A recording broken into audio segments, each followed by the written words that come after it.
Do you believe that extraterrestrial intelligence has visited planet Earth? It hasn't just visited, it's been here a long time, and it's still here.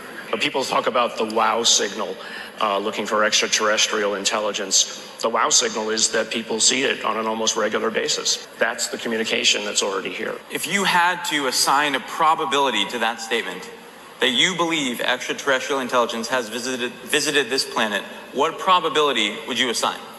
100%. Before you leave office, will you let us know if there's aliens? Because this is the only thing I really want to know. I want to know what's going on. Would you ever open up Roswell and let us know what's really going on there? So many people ask me that question. I know it sounds almost ridiculous, but it's actually the real question. It sounds like a cute question, but it's actually, there are millions and millions of people that want to go there, that want to see it. I won't talk to you about what I know about it, but it's very interesting. But Roswell's a very interesting place with a lot of people that would like to know what's going on. It didn't have a turn radius that we would expect. It didn't have a period to accelerate and decelerate. It just seemed to zip so quickly that it was, again, really disorienting, really confusing for us. David said it was the WTF moment. Yeah, there were definitely some WTFs on the radio. Not in a scared way, but like, what the is that? Like we're seeing something for the first time. You know, some people go, what is that? And they run. And then some people see it, what is that? And they're curious. They want to get closer and closer. I wanted to get closer, see what it was. My lead, Commander David Fravor, he says I'm in, which means that he's engaging with this thing. We're going around, we get to about the 12 o'clock position, and this thing's still pointing north-south. The tic-tac goes and turns and starts coming up. So now it's mirroring me. Whatever it was aware that we were there. And as I come up, I can see him as he's crossing in front of me. It starts to accelerate, gets right on my nose, and disappears. For something to come off the surface of the ocean like it was moving around, to be able to just accelerate to match my speed, and then to rapidly go away, we do not possess that technology. This is the clearest video of a UFO recorded recently. In the footage, an intrigued pilot uses his cell phone to capture a strange metallic object he sees in the distance. Shortly after, the object passes just a few feet away from the plane. At that moment, the pilot realizes he might have recorded the most solid evidence of these mysterious ships. So there are two questions I have to ask. Go ahead. The first one's kind of fun. Aliens. I want to talk to you about aliens. Yeah. UFOs, UAPs. I know. The disclosure we've seen in Congress recently. It's confusing and upsetting a lot of Americans because there's something happening. There are unidentified aerial phenomena in the sky. We don't know what they are. Do you? So it's such a question I do get a lot, and it's such an interesting question. I've met with pilots that look just like you, actually. Okay, they have more of a crew. The lines of people waiting. You have access, and I speak to people about it. I've had actually meetings on it, and they will tell you there's something going on. When they say things are going 4 times faster than my beautiful top-of-the-line airplane that goes, real fast. With no identifiable propulsion Mach system. 2, Yeah. right? These things are creating their own gravity fields, allegedly. Well, they have people that are very smart and very solid have said they believe there is something out there. And, make Good morning and welcome to the hearing regarding UAP disclosures. For too long, the issue of unidentified anomalous phenomena, commonly known as UAPs, has been shrouded in secrecy, stigma, and in some cases, outright dismissal. Today, I want to state clearly that this is not science fiction or creating speculation. This is about national security, government accountability, and the American people's right to the truth.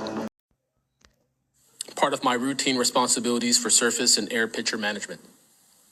What I observed and what our crew recorded was not consistent with conventional aircraft or drones as they appear on our system. A self-luminous tic-tac shaped object emerged from the ocean before linking up with 3 other similar objects. The 4 then disappeared simultaneously with a high synchronized near instantaneous acceleration. I observed no sonic boom, and no conventional propulsion signatures. No exhaust plume, no control surface articulation on the Sapphire image system. Shortly after the synchronized Mr. Borland, in your testimony, you described witnessing large triangular craft while stationed at Langley Air Force Base in 2012. Can you explain what you observed in terms of size, behavior, and why you're confident it was not conventional technology? The light then flies across the base, across the flight line, and as it flies to me, a triangle manifests around the light. I can't tell you if it's active camouflage. I can't tell you if it appeared around the light, but I can tell you that it was a white light, and then it was a triangle. It stopped about 100 feet in front of me and approximately 100 feet above me. My telephone got extremely hot, completely froze, dead. I remember how thick it was. It was between 1 to 2 stories thick, equilateral triangle. I could never see the top of it, and the edges were 90 degrees. There were 4 lights in total, 1 light on each corner and a larger light in the center, 2 to 3 times the size of the corner lights. But what was really odd was the outside. The best way to describe it is like looking at a James Webb telescope picture where you have the colors and then the black background. So the craft itself was this black metallic flake paint, but on top of the craft was this gold lava, plasma, some type of fluid going over and around the craft. I can tell you, you'll see those files that I shared with you. They did find stuff. There was an incident in October of 1982 over at ICBM base where UFOs popped up, was observed over this base where the missiles are pointed at us, United States. These UFOs perform incredible maneuvers. They split apart, they fuse back together, they'd appear and disappear. And right at the end of this 4-hour period, the launch control codes for the ICBMs lit up. Something entered the correct codes. The missiles were fired up and ready to launch, and they could not shut it down. The Russian officers were panicking. The UFOs they disappeared. The launch control system goes back to normal. Colonel Sokolov and his team came in, took the thing apart, could not figure out what it was. It wasn't a power surge or EMPs or some of the baloney excuses that our country has given for similar events involving our nuclear missiles. They thought it was a message from wherever the UFOs were from. And that's a chilling thing. I mean, we were a couple of seconds away from World War III starting, and the UFOs were responsible for it. Are you aware of anything in the government, United States government arsenal that can split a Hellfire missile like this? No. And do whatever blob thing it did and then keep going? Nothing? Nothing. All right, how about you, Chief Wiggins?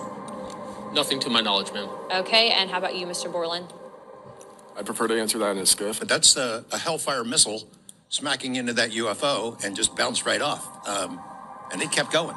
It kept going, and it looks like the debris was taken with it. Yeah, what the hell is that? So, again, I'm not going to speculate what it is, but the question is... Does this video scare you guys? Yes or no? Yes. Wiggins? Yes. I want to cue up a video that I've been given. And as before it starts, I'm going to describe, this was taken October 30th of 2024. This video is of an MQ-9 drone tracking an orb, or this object, off the coast of Yemen. You'll see that another MQ-9 launched a Hellfire missile. You cannot see that drone. And so I'm not going to explain it to you. You'll see exactly what it does. Let me tee up what I think mattered most, and feel free to disagree with that assessment. But the idea that one of our best missiles, a Hellfire missile, that usually you can't get away from, didn't work with whatever it was fired at on this one occasion, seemed to be a very big deal. Let's show people what we're talking about, and then I want your perspective on it. All right. So we're showing it, right? And you see the incoming ballistic, Lou. You can help me with this in terms of the jargon. And the thing seems to I thought at first when I saw it that it hit it and it just ricocheted off, end of story. But the people at the hearing were saying, no, that's not what you're seeing. So I want your guys' perspective. What am I missing in this, and why does it matter, Ross? It matters. G'day, Chris. It matters because that is a Hellfire missile, you know, one of the top missiles in the US military arsenal for combating, surface to air to air. And it frankly didn't make a jot of difference to whatever that object is. And that's significant because what it shows is there is a technology that is unhindered by whatever it is that the US is trying to use against it. This is significant. Usually we're doing the Bigfoot thing, but we're going to be dabbling in UFO stuff here on the channel because why not? We have an excellent opportunity here to, research this and investigate it and see what kind of crazy footage we can get. As you can see, I mean, this clip, this is very definitive to me, okay? Like, in the other clips I uploaded, I didn't really explain anything because I had plans to quickly put out a documentary, but it's been taking forever. But, there's different things that I've been filming in the sky.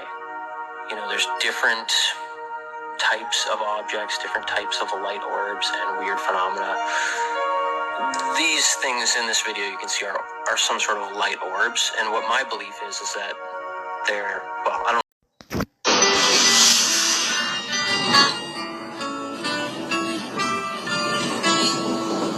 If I could save time in a bottle, first thing that I'd like to do is to save every day till eternity passes away, just to spend them with you.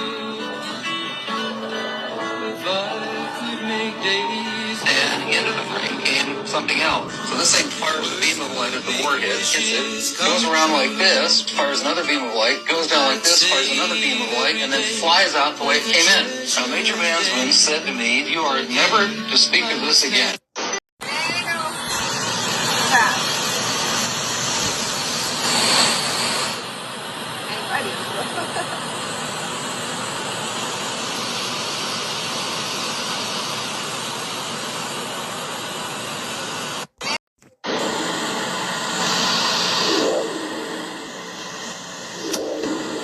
It's in thermal. It was filmed on a weapons platform.